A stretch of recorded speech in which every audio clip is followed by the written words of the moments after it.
Ibu di Solo syok lihat kelakuan anak. Uang belanja ratusan ribu digunting jadi serpihan kecil. Ibu asal Solo, Jawa Tengah ini terlalu lengah hingga akhirnya kecolongan.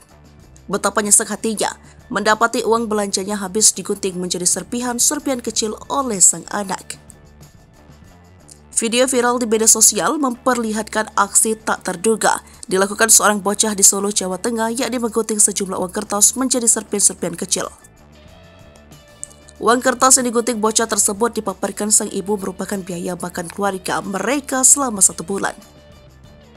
Ulah anak perempuan itu pun viral di TikTok usai diunggah sang ibu melalui akun pribadinya pada Kamis 7 Desember 2023. Dalam unggahannya, wanita tersebut menunjukkan lembaran uang kertas pecahan 100.000, 50.000, 10.000, dan 1.000. Namun, uang kertas tersebut sudah menjadi robekan kecil yang tak beraturan.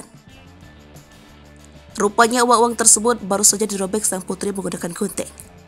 Alhasil uang-uang kertas tersebut pun berserakan di lantai layaknya sampah. Diperkirakan uang digunting bocah tersebut berjumlah sekitar 1 juta rupiah. Sontak ulah sang putri yang menggunting uang jatah makan mereka selama 1 bulan itu pun membuat ibu syok. Setelah dinasihati, sang ibu bocah tersebut pun langsung meminta maaf.